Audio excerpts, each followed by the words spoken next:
जब आँखों में अरमान लिया मंजिल को अपना मान लिया। जब आँखों में अरमान लिया मंजिल को अपना मान लिया। मुश्किल क्या आसान क्या जब ठान लिया तो ठान लिया। थक कर ना बैठ है मंजिल की मुसाफिर। थक कर ना बैठ है मंजिल की मुसाफिर। मंजिल भी मिलेगा और मिलने का मज़ा भी आएगा। दोस्तों, सबसे पहले आप सभी को राम राम, गुड मॉर्निंग, जय श्री कृष्ण, राधे राधे, जय महाकाल। दोस्तों, हम बात करेंगे आज की क्लास की, और बढ़ने से पहले हम बात करेंगे करंट अफेयर की क्लास की बात करें तो काफ़ी ज़्यादा महत्वपूर्ण होने वाले हैं पिछले क्लास की तरह।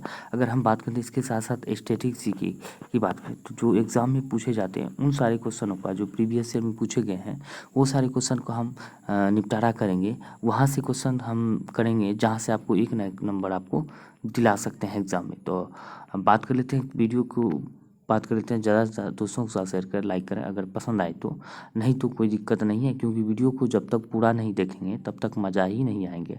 और वीडियो को पूरा देखें और कंटेंट भी देखें, किस तरह के कंटेंट है, और कम समय में यानी कि 10 से 20 मिनट में हम चाहते हैं कि 100 क्वेश्चन 10 से 20 मिनट में जो है 100 क्वेश्चनों का जो है रिवीजन करते हैं इस क्लास में, जो कि आने वाले एग्जाम के दृष्टिकोण से काफ़ी महत्वपूर्ण हो सकते हैं। तो बात करते हैं दोस्तों आज की क्लास। जिस तरह आपको पीडीएफ चाहिए तो पीडीएफ, अगर उसके लिए चिंता नहीं करना है, क्योंकि पीडीएफ जो हम अपने वादे के अनुसार जो है हर एक संडे को एक वीक में यानी कि 1 वीक होने के बाद जो है पीडीएफ जो है वहाँ पे टेलीग्राम में प्रोवाइड करा दिया जाता है। ये आपको ध्यान रखना है। टेलीग्राम का लिंक वीडियो के नीचे दिया गया है। उसके अलावा आपको करंट अफेयर, स्टैटिक्स के साथ साथ आपको और कई सारी पीडीएफ वहाँ पे ऑलरेडी प्रोवाइड करा दिया गया है। ज़रूर जाके डाउनलोड करें और हमें कमेंट करके ज़रूर बताएं आज का वीडियो कैसा लगा, और कोई सुझाव देना हो तो वीडियो के नीचे कमेंट करके सुझाव देना ना भूलें। तो बात करें दोस्तों आज की क्लास की मोटिवेशन लाइन की। किसी को बहस से जीतने के बजाय मौन से पराजित करो। किसी को बहस से जीतने के बजाय मौन से पराजित करो, क्योंकि जो आपके साथ सदा बहस करने को तत्पर रहता है वो आपके मौन को कभी सहन नहीं सकता है। क्योंकि आपके जो मौन है तो ये आपको वो उसको ऐसा लगेगा कि वो जो कभी बहस किया करता था आज मौन क्यों है, तो वो उसको मन में जो है घुटन सी महसूस होगी। मन में मन ये बंदा जो है आज मौन क्यों है, तो उसके मन में कई सारे सवाल उठेंगे, क्योंकि जो है मौन रहने से ज़्यादा बेहतर होता है ना कि गाल बजाने से। तो चलिए हम बात करते हैं आज की क्लास की। तो आज की क्लास की हम बात करते हैं काफ़ी ज़्यादा महत्वपूर्ण होने वाले हैं। तो चलिए आज की पहले सवाल की ओर बढ़ते हैं। तो बात करते हैं मिष्टी योजना का संबंध जो है किससे है। तो मिष्टी योजना संबंधित है, बात करते हैं मैंग्रोव वन संरक्षण से संबंधित है। अब मैंग्रोव वन की हम बात करते हैं बंगाल में, पश्चिम बंगाल में सुंदरबन में पाया जाता है। ये आपको याद रखना है। विश्व का सबसे बड़ा डेल्टा जो है सुंदरबन में बनाया जाता है, गंगा और ब्रह्मपुत्रा नदी के संयोग से जो बनता है विश्व का सबसे बड़ा डेल्टा सुंदरबन बंगाल में बनता है। ये आपको याद रखना है। अब बात करते हैं भारत बांग्लादेश को डीजल सप्लाई। भारत ने बांग्लादेश को डीजल सप्लाई के लिए कौन सी पाइपलाइन बिछाया है। तो बात करते हैं मैत्री पाइपलाइन जो है डीजल सप्लाई के लिए बांग्लादेश को हम बात कर लेते हैं, मैत्री पाइपलाइन बिछाया गया है।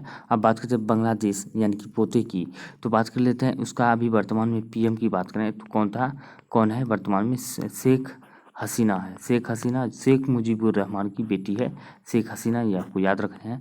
अब बात करते हैं बांग्लादेश से संबंधित हम बात करते हैं और कई सारे फैक्ट की। फ्रेंडशिप संबंधित है बांग्लादेश से, बंधन, और ये सारे बंधन एक्सप्रेस भी चलाया गया, और बंधन जो है बंधन मैत्री मिताली, और ये सारे युद्धाभ्यास भी बांग्लादेश के साथ होता है। ये आपको याद रखना है। मैत्री युद्धाभ्यास और मिताली बंधन ये सारी योजना और साथ साथ युद्धाभ्यास भी किए जाते हैं बांग्लादेश के साथ, आपको याद रखना है। फ्रेंडशिप की बात करें तो ये भी बांग्लादेश से संबंधित है, आपको याद रखना है। अब बात करते हैं हाल ही में ऑस्ट्रेलिया में आयोजित फीफा महिला फुटबॉल विश्व कप 2023 की विजेता टीम कौन सी रही है। हाल ही में ऑस्ट्रेलिया में आयोजित फीफा महिला फुटबॉल विश्व कप 2023 की विजेता टीम की बात करें तो कौन सी रही है, तो स्पेन रही है। आपको याद रखना है स्पेन हाल ही में जीता है स्पेन ने। और विजेता की बात करें तो उप विजेता इंग्लैंड रहा है, क्योंकि इंग्लैंड को हराकर जो स्पेन ने यह जीता है। बात करें स्पेन के कप्तान जो बात करते हैं कौन है, ओल्गा कार्मेन जो है स्पेन के कप्तान है, ये आपको याद रखना है। और इसका संस्करण कौन से संस्करण था, 9वें संस्करण था, ये आपको याद रखना है। अब बात करते हैं आयोजन स्थल की अगर हम बात करें तो ऑस्ट्रेलिया और न्यूजीलैंड में इसका आयोजन किया गया था, ये आपको याद रखना है। ऑस्ट्रेलिया न्यूजीलैंड में आयोजन हुआ था। अब बात करते हैं पहली बार जो इसका आयोजन कहाँ पे हुआ था, तो पहली बार हम आयोजन की हम बात कर लेते हैं तो यह 1991 में हुआ था और चीन में हुआ था। कहाँ पे? 1991 चीन में। किसने जीता था? इंग्लैंड ने जीता था। जब कहते हैं विजेता इंग्लैंड रहा था।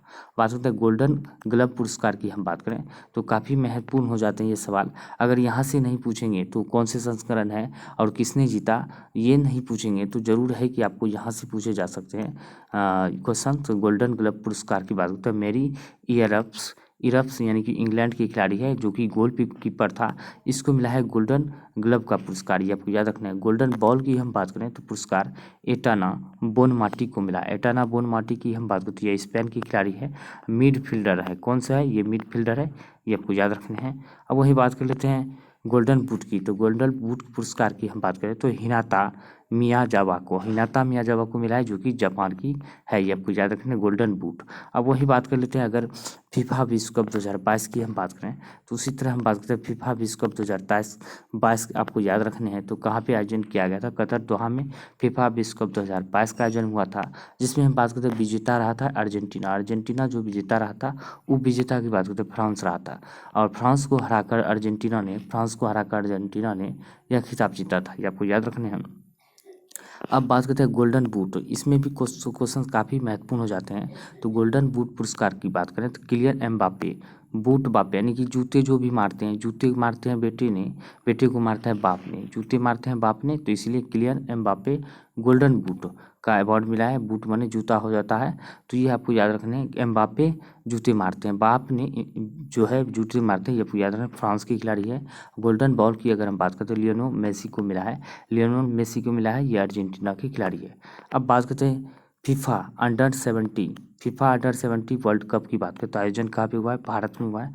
फीफा अंडर 17 वर्ल्ड कप की बात करें तो आयोजन भारत में हुआ है। और शुभंकर इसका क्या है? शुभंकर की हम बात करें तो इसका इभा शुभंकर है और विजेता स्पेन रहा है। तो हाल ही में फीफा अंडर 17 वर्ल्ड कप का आयोजन किया गया था, भारत में किया गया है, जिसका शुभंकर इभा है और विजेता स्पेन है। आपको याद रखने हैं। अब बात करते हैं करंट अफेयर की मोस्ट इम्पोर्टेंट क्वेश्चन की। तो रूस का लूना 25 की बात करते हैं। तो रूस का लूना 25 जो मून मिशन यानी कि चंद्रमा के लिए भेजा गया था तो वो क्रैश हो गया है। तो याद रखना है ये क्रैश हो गया है और इसको भेजा गया था कौन? रूस की अंतरिक्ष एजेंसी की बात करें तो रोसकॉस्मोस के द्वारा यह भेजा गया और उसी ने यह जानकारी दिया है कि यह जो है क्रैश हो गया है। रूस का लूना 25 मिशन चंद्रमा के लिए जो भेजा गया था। भारत के लिए हम बात करें तो कौन भेजा गया था? ये 3 भेजा गया था, चंद्रयान मिशन 3 भेजा गया था, जो कि अभी जो है इसको खुशखबरी मिला है कि यह जो है लगभग जो है चंद्रमा चांद पर उतर ही गया है। ये आपको याद रखना है। अब बात कर लेते हैं महिला फीफा विश्व कप 2023 का खिताब जीता है किसने? महिला फीफा विश्व कप 2023 का खिताब स्पेन ने जीता है और फाइनल में इंग्लैंड को हराकर। इसका जो है हमने मेंशन कर चुके हैं, 0-1 से हराया है। ये आपको पूरा इसका जो है याद रखने हैं क्योंकि यहाँ से आपको ये क्वेश्चन जरूर पूछे जा सकते हैं। क्योंकि जो भी क्वेश्चन पूछेगा ये तो यहाँ से अगर नहीं उठाएगा क्वेश्चन तो सीधा क्वेश्चन नहीं उठाएंगे, तो ये डीप में जाके उठा सकते हैं। यानी गोल्डन बॉल गोल्डन बूट पुरस्कार से संबंधित पूछे जा सकते हैं, ये याद रखने हैं। अब बात करते हैं बहुप्रतीक्षित Bharat new car assessment program की बात करें तो भारत एनसीपी लॉन्च करेगा, यानी कि भारत एनसीपी के द्वारा लॉन्च किया जाएगा। तो यह किसने लॉन्च किया है? नितिन गडकरी जो केंद्रीय सड़क परिवहन एवं राजमार्ग मंत्री है। ये आपको याद रखना है। किसने लॉन्च किया है? बहुप्रतीक्षित Bharat new car assessment program launch करेगा किसने? नितिन गडकरी जो कि वर्तमान में केंद्रीय सड़क परिवहन और राजमार्ग मंत्री है। आपको याद रखने हैं। बात करते हैं अमृत सरोवर अभियान के अंतर्गत अब तक अमृत सरोवरों का निर्माण व कायाकल्प किया गया है कितना? 66,000 से अधिक किया गया है। अमृत सरोवर अभियान के तहत जो है अंतर्गत अब तक में अमृत सरोवरों का निर्माण जो है निर्माण व कायाकल्प किया गया 66,000 से अधिक किया गया है। अब बात करते हैं पूर्व प्रधानमंत्री राजीव गांधी की 79वीं जयंती की बात करें, यानी कि 79वां जयंती मनाई गई है। तो कब मनाई गई? तो 20 अगस्त को प्रत्येक साल मनाया जाता है राजीव गांधी की जयंती। आपको याद रखना है। 188 नई सस्ती इंदिरा गांधी कैंटीन खोलने की मंजूरी दी है। तो किसने? 188 नई सस्ती इंदिरा गांधी कैंटीन खोलने की मंजूरी दी है कर्नाटक सरकार ने। आपको याद रखना है।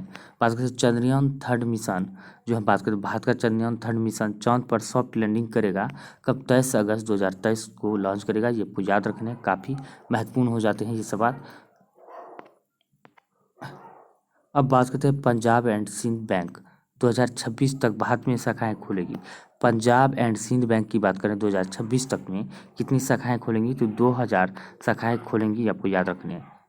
अब बात करते हैं भारत की रेटिंग को Baa3 पर बरकरार रखा है। भारत की रेटिंग Baa3 पर बरकरार रखा है किसने, मूडीज ने रखा है। तो मूडीज के अनुसार यह बरकरार है भारत की रेटिंग, ये आपको याद रखने हैं। अब बात करते हैं 2047 तक जीडीपी में होटल इंडस्ट्रीज का योगदान 1000 अरब डॉलर तक पहुंचने की उम्मीद है। 2047 तक जीडीपी में होटल इंडस्ट्रीज का योगदान 1000 अरब डॉलर तक पहुंचने की उम्मीद है। तो बात करते हैं इसका आंसर की, तो होटल एसोसिएशन ऑफ इंडिया और बेनोरी नॉलेज की रिपोर्ट के अनुसार यह जो बताया गया है। अब बात करते हैं राष्ट्रीय अक्षय ऊर्जा दिवस मनाया जाता है। राष्ट्रीय अक्षय ऊर्जा दिवस 20 अगस्त को मनाया जाता है और राजीव गांधी की जयंती भी 20 अगस्त को मनाई जाती है, आपको याद रखना है। अब बात कर लेते हैं EU यानी कि यूरोपीय यूनियन को पछाड़कर दुनिया का तीसरा सबसे बड़ा संगठन बन जाएगा। कौन यानी कि बना है, तो ब्रिक्स बना है। ब्रिक्स की हम बात करें तो EU यानी कि यूरोपीय यूनियन को पछाड़कर दुनिया का तीसरा सबसे बड़ा संगठन बन गया है ब्रिक्स। ब्रिक्स में हम बात करें तो कितने सदस्य देश है, 5 हैं। B से ब्राज़ील हो गया, R से रूस हो गया, I से इंडिया हो गया, C से चाइना हो गया और S से साउथ अफ्रीका हो गया। ये आपको याद रखना है। ब्रिक्स के बारे में हम पूरी डिटेल से हम बात करेंगे। इससे पहले हम बात करेंगे 2023 की अध्यक्षता ब्रिक्स की साउथ अफ्रीका करेगा, ये आपको याद रखना है। पाकिस्तान भी सदस्य बनना चाहता है, क्या भारत रोक पाएगा? इसका कोई मुख्यालय भी नहीं है। बात करते हैं ब्रिक्स का कोई मुख्यालय नहीं होता है। जो मतलब जिस साल में, जैसे 2023 में हम बात करें, इसका होस्ट जो है साउथ अफ्रीका करेगा, यही इसका कर्ता धर्ता माँ बाप होगा, ये आपको याद रखें। माई बाप जो है उस साल के लिए वही देश होगा जो इसको होस्ट करेगा। अब बात कर देते हैं, अगर हम बात करें ब्रिक्स के बारे में पूरी डिटेल से, ईंट जैसी मजबूत इकोनॉमी की वजह से नाम पड़ा है ब्रिक्स। यानी कि इसका जो है ईंट जैसी मजबूत इकोनॉमी की वजह से इसका नाम ब्रिक्स पड़ा है। ब्रिक्स में हम बता दिए कौन कौन देश शामिल है। अब बात करें ब्रिक्स के बारे में पूरा डिटेल हम बात करें तो ब्रिक्स का जो है 2000 ईस्वी के दशक यानी कि 2000 के दशक में ब्राज़ील, रूस, इंडिया और चीन, ये 4 देश तेज़ी से आर्थिक विकास कर रहे थे 2000 दशक में। आपको याद रखना है, इनकी आर्थिक मजबूती को देखते हुए इन्हें एक साथ मिलाकर ब्रिक्स यानी कि ईंट कहा गया है। क्या कहा गया? ब्रिक यानी कि ईंट कहा गया था, ये आपको याद रखना है। अब बात करते हैं इसका संकल्पना की बात करें तो यहाँ पे देख सकते हैं 2001 ईस्वी में हम बात करें, ब्रिटिश इकोनॉमिस्ट जिम ओनील ने इन्वेस्टमेंट बैंक गोल्डन मैन सैक्स में काम करते हुए यह शब्द गढ़ा था, ब्रिक्स शब्द गढ़ा था इसने। यानी कि ये पूछे तो जिम ओनील की देन है ब्रिक्स जो है जिम ओनील की, इसी की देन है ब्रिक्स संगठन, ये आपको याद रखने। इसी ने यह नाम गढ़ा था, ये आपको याद रखने हैं। अब बात करें शुरुआत में यह शब्द केवल ब्रिक था, BRIC यानी कि BRIC ब्रिक था शुरुआत में इसका नाम। इस अंग्रेजी शब्द को हिंदी में ईंट कहा जाता था। क्या कहा जाता है? हिंदी में ईंट कहा जाता है, ये आपको याद रखना है। ब्रिक को ईंट कहा जाता था, ये आपको ध्यान रखना है। ये है जिम ओनील जिसने ब्रिक शब्द को गढ़ा था, ये आपको ध्यान रखना है। अब बात कर लेते हैं 2009 में हम बात कर लेते हैं ब्राज़ील, रूस, इंडिया और चीन ने मिलकर इसका नाम ब्रिक रखा। क्या रखा? ब्रिक रखा। ब्रिक नाम से एक संगठन बनाया। तो ये आपको याद रखना है कौन कौन से देश था। यहाँ इंडिया हो जाता है, यहाँ ब्राज़ील हो जाता है और बात करते हैं रूस हो जाता है, साउथ अफ्रीका, यानी कि ब्राज़ील, रूस, इंडिया, चीन हो जाता है। ये चीन है, इंडिया है और क्या है? ब्राज़ील है, रूस है, आपको याद रखने हैं। अब बात करते हैं 2010 ईस्वी में इस संगठन में साउथ अफ्रीका भी शामिल हुआ, जिसके बाद इसका नाम जो है ब्रिक्स पड़ गया। क्या पड़ गया? ब्रिक्स, आपको याद रखने हैं क्या हो गया? ब्रिक्स, BRICS ब्रिक्स हो गया। अब बात कर लेते हैं ब्रिक्स के बारे में बात करें तो पूरी डिटेल से और भी बात करें तो दुनिया में जीडीपी के मामले में तीसरे नंबर पर है ब्रिक्स। यानी कि ब्रिक्स की हम बात करें दुनिया में तीसरे नंबर पर ब्रिक्स आता है, ये आपको याद रखने हैं। जीडीपी के यानी G20 के सदस्य बात करते हैं 100 में 80 अंक के साथ जो है पहले नंबर पर है। G7 की हम बात करते हैं 100 में 60 अंक के साथ दूसरे नंबर पर है। और यूरोपीय यूनियन की बात करें तो यह हम बात कर लेते हैं, ये 20 अंक के साथ जो है तीसरे नंबर पर। ब्रिक्स की बात करें तो ये उसके बाद कि अब जो है ये यूरोपियन यूनियन को पछाड़ के हम बात करें तो ये तीसरे नंबर पर चल गया है ब्रिक्स, ये आपको याद रखना है। दुनिया की तीसरी सबसे बड़ी संगठन हो गया है यूरोपियन यूनियन। यह सोर्स जो है IMF द्वारा जारी किया गया है, यह जानकारी IMF ने दिया है, ये आपको याद रखना है। अब बात कर लेते हैं किस अधिनियम के तहत भारतीय विधान परिषद बजट पर बहस करने की शक्ति प्राप्त हुई है? किस अधिनियम के तहत जो है भारतीय विधान परिषद बजट की पर बहस करने की शक्ति प्राप्त हुई है? तो भारतीय परिषद अधिनियम 1892 में प्राप्त हुई है। इस अधिनियम के तहत प्राप्त हुआ है। ये आपको याद रखना है, ये काफ़ी एग्जाम में पूछे जाते हैं। इनसे संबंधित सभी प्रश्न हमने उठाने का प्रयास किए हैं, लगभग जो एग्जाम में पूछे जाते हैं। और बात करते हैं पूरक प्रश्न पूछने का अधिकार जो है भारत परिषद अधिनियम 1909 में दिया गया, जिसे मार्ले मिंटो कहते हैं। ये आपको याद रखना है, मार्ले मिंटो अधिनियम 1909 में पारित हुआ था। इसी में जो पूरक प्रश्न पूछने का अधिकार प्राप्त हुआ है। अब बात कर लेते हैं मतदान करने का अधिकार सर्वप्रथम भारतीय परिषद अधिनियम 1919 में मिला था। ये आपको याद रखने हैं। अब बात कर लेते हैं भारतीय मतदान महिलाओं को इसी में जो है मत देने का अधिकार भी प्राप्त हुआ है। ये आपको याद रखना है। और महिलाओं के लिए अलग निर्वाचन की व्यवस्था भी किया गया था। अब बात करते हैं विश्व में महिलाओं को सर्वप्रथम मताधिकार का अधिकार किसने दिया था? तो न्यूजीलैंड ने दिया था। न्यूजीलैंड ने महिलाओं को जो है मत देने का अधिकार सर्वप्रथम प्रदान किया था। ये आपको याद रखने हैं। अब बात कर लेते हैं महाराष्ट्र सरकार ने किस उद्योगपति को उद्योग रत्न पुरस्कार से सम्मानित किया है? तो महाराष्ट्र सरकार ने, हम बात करते हैं, रतन टाटा को जो है उद्योग रत्न पुरस्कार से सम्मानित किया है। ये आपको याद रखना है। बात करते हैं हाल ही में किस राज्य को प्राकृतिक आपदा प्रभावित क्षेत्र घोषित किया गया है? प्राकृतिक आपदा प्रभावित क्षेत्र जो हाल ही में हिमाचल प्रदेश को घोषित किया है। ये आपको याद रखना है।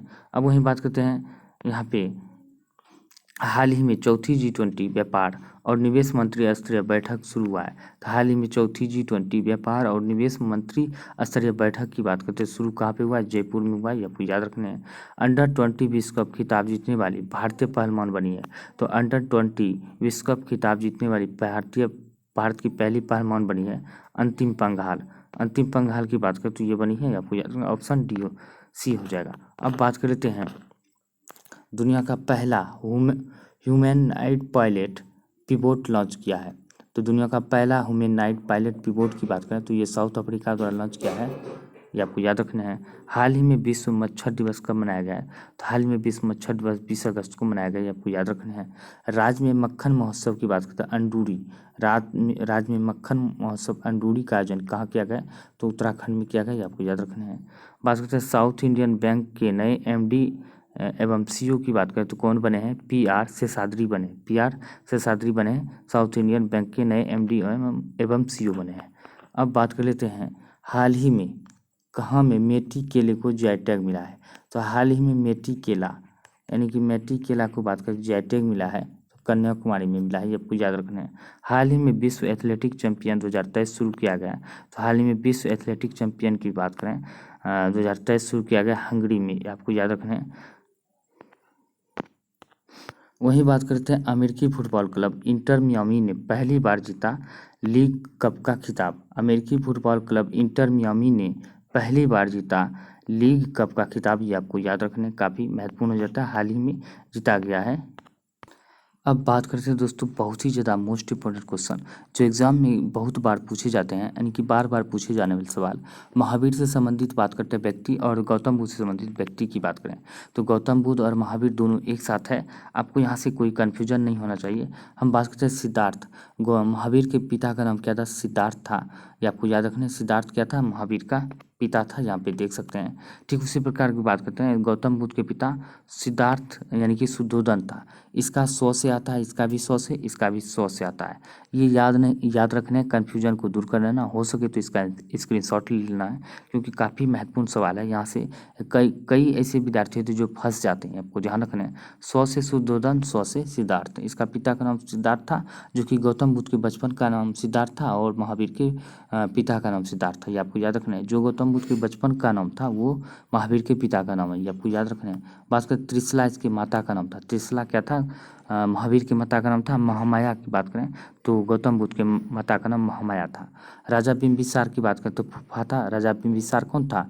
फूफा था किसका? महावीर का। वहीं बात करें प्रजापति गौतमी क्या था? मौसी था। मौसी यानी कि चाची भी कहे। अब वही बात कर लेते हैं, अजात शत्रु की बात करते हैं। फुफेरा भाई है अजात शत्रु किसका, महावीर का फुफेरा भाई अजात शत्रु है। वही बात करें यशोधरा की बात करें, इसकी पत्नी है, यशोधरा इसकी पत्नी, यशोदा इसकी पत्नी।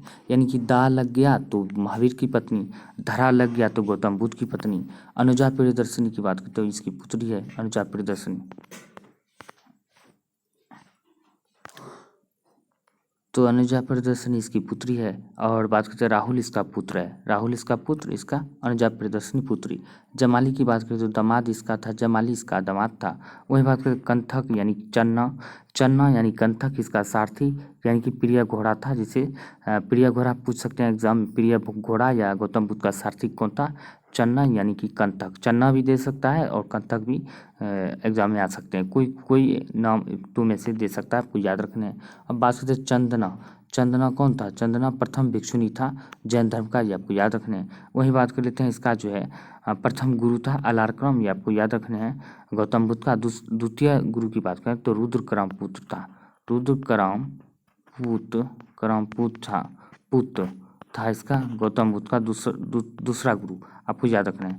अब बात करते हैं इसमें, बात करते हैं बिंबिसार, अजातशत्रु, प्रसेनजीत एवं उदयन जो था शिष्य जो राजा थे, यानी कि इसका शिष्य जो बना था, जो ये सब राजा हुआ करते थे और गौतम बुद्ध का शिष्य बना था कौन कौन, बिंबिसार, अजातशत्रु, प्रसेनजीत एवं उदयन, ये गौतम बुद्ध का शिष्य बना था, ये आपको याद रखना है।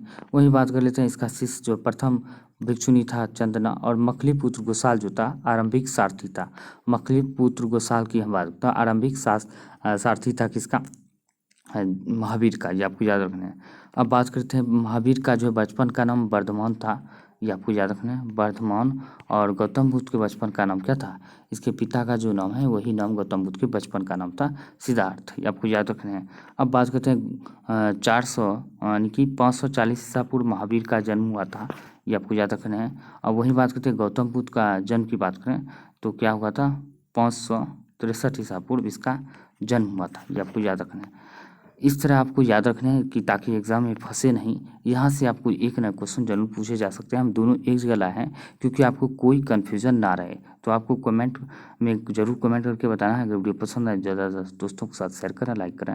अब वही बात करते हैं, ये आपको हो सके तो कमेंट यानी कि कमेंट तो करें, साथ साथ स्क्रीनशॉट लेना है तो स्क्रीनशॉट ले लें। अब बात करते हैं प्रमुख राशि, अब बात करते हैं प्रमुख सदिश एवं अदिश राशि की बात करते हैं, ये भी काफ़ी एग्जाम में पूछे जाते हैं। सदिश राशि की बात करते हैं वो से संबंधित, वो यानी कि जिसमें वो आता है, संवेग वो आ गया, आवेग वो आ गया, त्वरण वो आ गया, बल वो आ गया, वेग वो आ गया, एक भार है और बल आघूर्ण, ये सारे के सारे अदिश राशि है, आपको याद रखने हो सके तो इसका भी स्क्रीनशॉट ले लें। अब बात करते हैं सदिश राशि है, ये आप ध्यान में रखना है। अदिश राशि की बात है चाल, द्रव्यमान, आवेश, घनत्व, ऊर्जा और विद्युत धारा, ये सारे के सारे हम बात करते हैं अदिश राशि है। अदिश राशि चाल, द्रव्यमान, आवेग, घनत्व, ऊर्जा, विद्युत धारा, ये सारे के सारे अदिश राशि है। और संवेग, आवेग, त्वरण, बल, वेग, भार, बल, आघूर्ण, ये सारे के सारे सदिश राशि है, आपको याद रखना है। ये सारे के सारे ये एक जगह में लाए हैं जाकि एग्जाम में ये सारे के सारे काफ़ी पूछे जाते हैं, इंपॉर्टेंट क्वेश्चंस हैं। वही बात कर लेते हैं अब इसमें कॉमनवेल्थ गेम्स, कॉमनवेल्थ गेम्स 2022 की हम बात करें तो कॉमनवेल्थ गेम्स 2022 की हम बात करें, 2022 का आयोजन बर्मिंघम इंग्लैंड में हुआ है, ये आपको याद रखने हैं। शुभंकर की बात करें तो पेरी द बुल इसका शुभंकर है। कॉमनवेल्थ गेम 2022 का पहले स्थान पर हम बात करते हैं ऑस्ट्रेलिया है, कितने पदक के साथ, 178 पदक के साथ ऑस्ट्रेलिया पहले नंबर पर है, ये आपको याद रखना है। अगर पूछे भारत का स्थान कौन सा है तो चौथे क्रम में भारत का स्थान है, चौथा स्थान भारत का है। टोटल पदक की बात करें भारत ने 61 जीता है, जिसमें गोल्ड यानी कि सोने का मेडल जो है 22 जीते हैं, सिल्वर यानी चांदी का मेडल 16 जीता है, ब्रॉन्ज यानी कांसे का मेडल जो है 23 जीता है, यानी कि 23 जीता है, ये आपको याद रखने हैं। तो दोस्तों आज हम बात करते हैं आज की क्लास की, तो आपको इसका जवाब जो है कमेंट करके बताने हैं कि कौन सा शहर ओलंपिक 2024 की मेज़बानी करने जा रहा है, कौन सा शहर ओलंपिक 2024 की मेज़बानी करने जा रहा है। तो आपके सही आंसर का हमें इंतजार रहेगा। तो दोस्तों वीडियो कैसा लगा जरूर कमेंट करके बताएं, और वीडियो पसंद है ज़्यादा से ज़्यादा दोस्तों के साथ शेयर करें, लाइक करें, चैनल को सब्सक्राइब जरूर करें। मिलते हैं अगले वीडियो में, तब तक के लिए जय हिंद, जय भारत।